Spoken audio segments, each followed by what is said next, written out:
What's going on, everybody? Welcome back to No Faking Sports. I'm your host, David Kincaid, and what a game. What a performance by the defense. Coach V, thank you. Thank you very much.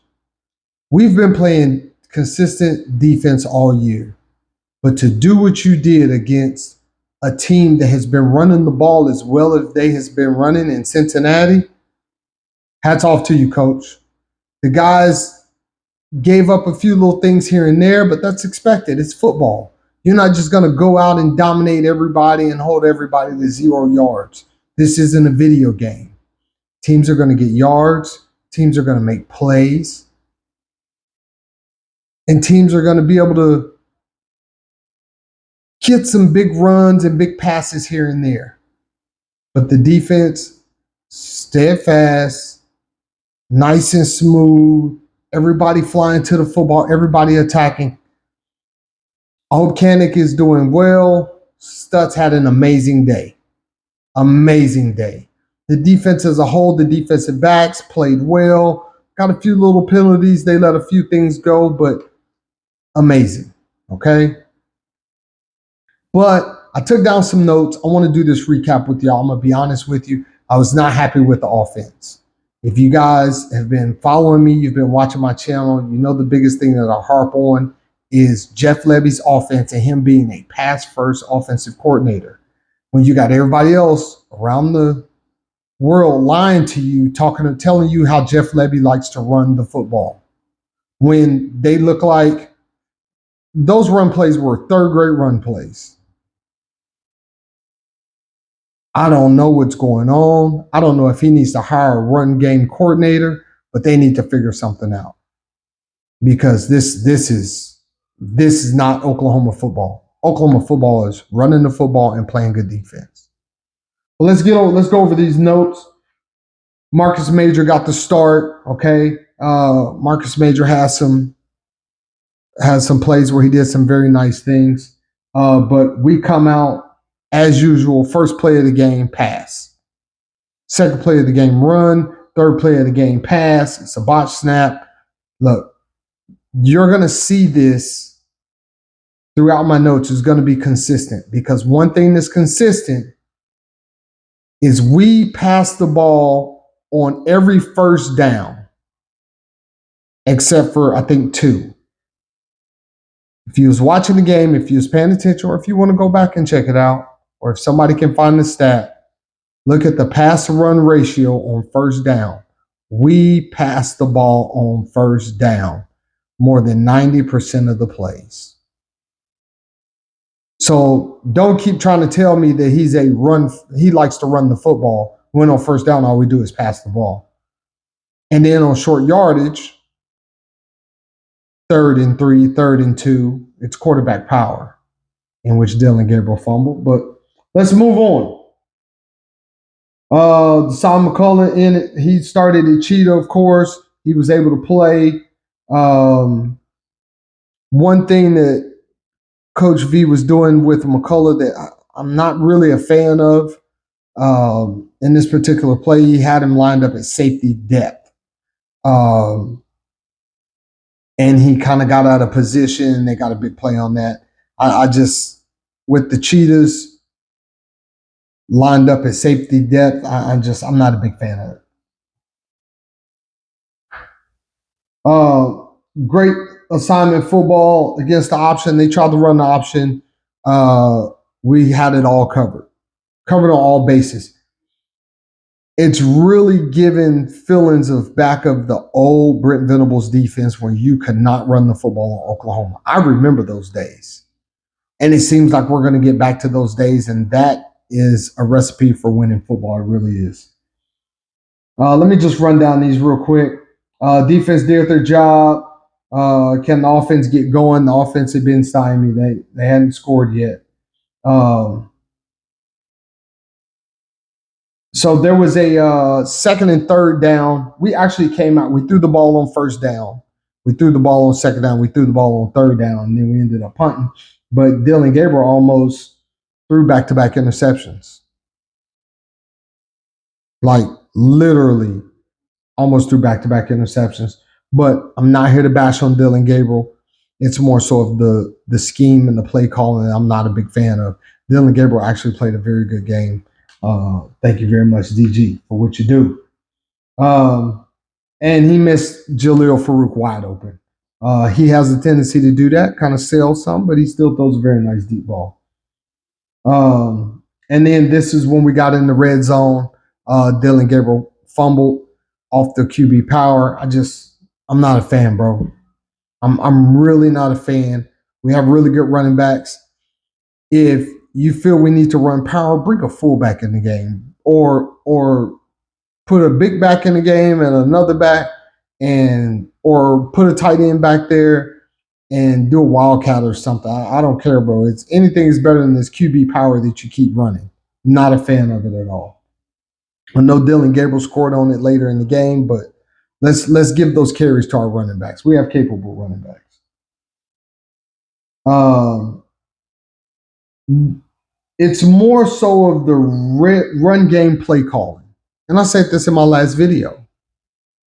It's not so much as running the ball, and everybody wants to blame the offensive line. It is the play calling, people. Listen to what I'm telling you. It's the play calling. Go back and look at the play calling. The run game play calling. It's very basic. It's very vanilla. It's terrible. So I actually put in my notes that they need to scratch QB power. It's take it, scratch off the playbook, or take that whole page, ball it up, throw it in the trash.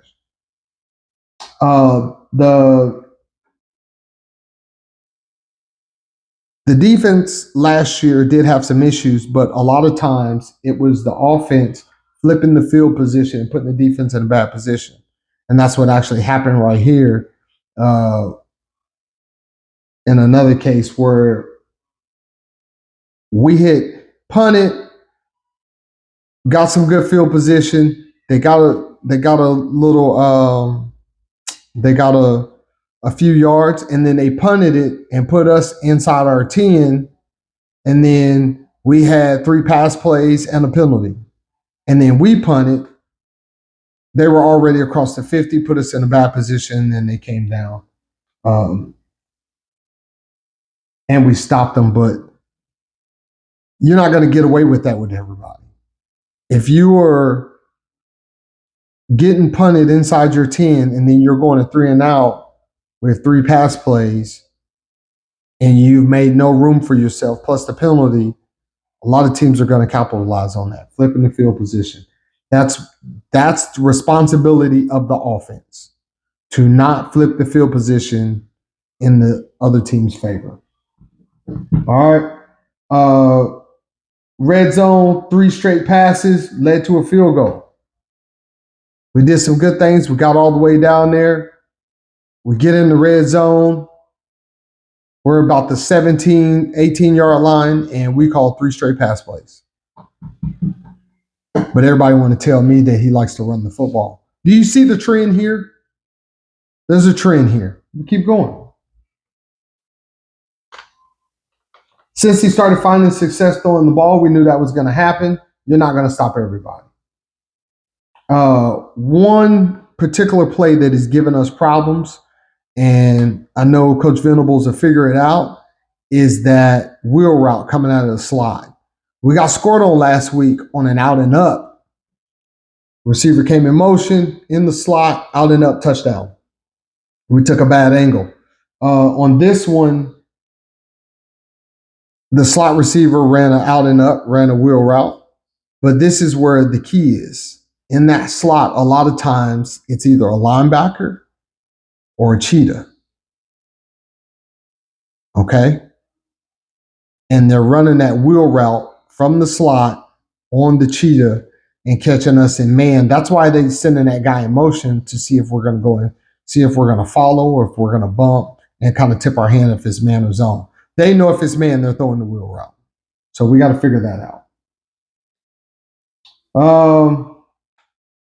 10 points in the first half, man. That's, With the defense playing well, it's 10-3 at halftime against Cincinnati. I know everybody wants to say Cincinnati is good. They did this. Miami of Ohio scored more points on Cincinnati than we did. I'm not saying we're going to go out and score 50 on everybody, but 10 points at halftime against an unranked team. Let's keep it in perspective. Regardless of how good we want to say Cincinnati is, they are still an unranked team, and it's 10-3 at halftime.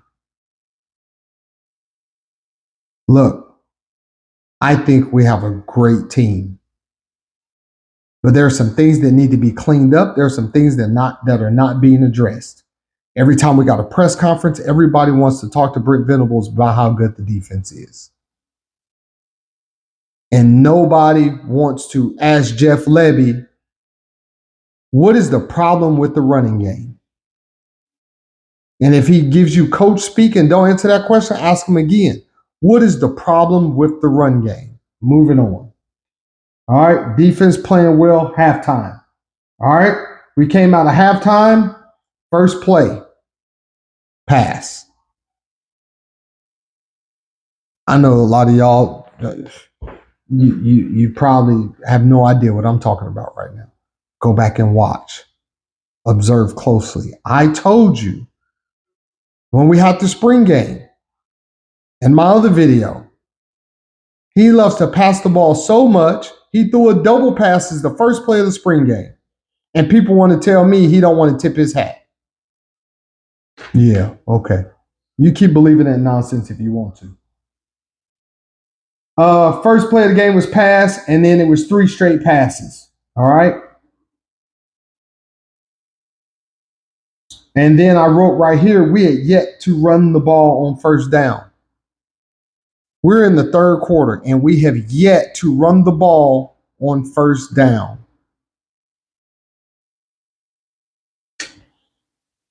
Back to it. I wrote we need a run game coordinator. We're up 20-6 with 7 minutes left. And we punted at 6:51. 7 minutes left in the game. We have the ball. We're up 20-6. We go pass, no time off the clock. Run, pass. And we punted the ball at 6:51. No first down. It's 20-6. The game is not in hand. It is 7 minutes left. This is a crucial point in the game when you need to come out and run the football, take time off the clock. Okay? Make them spend timeouts and go get a first down. 7 minutes left. 20-6. We go pass, take no time off the clock, go run on second down, get stuffed. Now we're 3rd and 11. Pass, no time off the clock. 6:51, we're punting. Better teams, ranked teams, Texas, who we play in 2 weeks, will capitalize on that. And we already know, even though Dylan Gabriel was out, he couldn't figure out how to run the football even against Texas because we decided to go Wildcat. Okay. We needed to run the ball and get the game over with. But we passed, then we punted. 4 minutes, same formation, run play, then QB power. Same blocking scheme. So we came out, we did a strong over, and we ran power to the right side. This is how third grade in vanilla our run game is. We went power to the right side on first down. Then we came back and we ran the same play on second down. And then we came back and ran QB power. Dylan Gabriel got the first down. And then you know what he did? He ran the same formation to the other side of the field and ran power. He ran the same play 3 times within a span of 4 plays. Same play. The formation on the third one was a little different. And then after that, he came back and ran a jet sweep. We're trying to put the game away. Strong side, over, power to the right side, QB power, flip the formation, power to the left side, and then a jet sweep. Does that sound like closeout football to y'all? Damn sure don't sound like it to me. Moving on.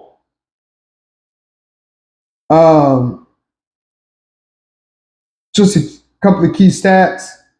2021, Alabama's last time since he didn't score a touchdown. So, once again, we all know the defense played their butts off. Kudos, Coach V, amazing. Coach Ted Roof, amazing. Like I said, Miami of Ohio scored more than 20 points. I know it's a different game. I know it's a different opponent. But we were in their house. I understand teams play better at home. I know we left some points on the board. I know we left some yards on the board. We definitely need a run game coordinator, or we need Jeff Lebby to figure it out. 17th 4-0 start since 2000, which leads the FBS. Oklahoma is a blue blood. I believe we're the premier program in college football. When Alabama was down and losing, when Georgia was down and losing, when LSU was down and losing, we stayed steady and we stayed winning. From Bob Stoops to Lincoln Riley. And now Coach V. Yes, we had a 6-7 season. But 1 6-7 season in 22 years, 23 years, I'll take that. No other program can say that. All right, drop down in the comments, man. Tell me what you think about the video. Do you think I'm way off basis, or did you see what I saw? If you need a little validation on what I was telling you, go back and rewatch it. Go back and watch the highlights. See how many run highlights you see. I counted 2. We have to improve at running the football. I said that we will win a national championship. Probably not this year, probably not next year, but definitely the year after. We will have our recruiting classes in. Coach V will have all his guys. And Jackson Arnold will be in his 3rd year of playing football at the University of Oklahoma. And I think that's where we take off and we win a national title. Hit the like button, hit the subscribe button. Till next time, man. Boomer Sooner. Peace.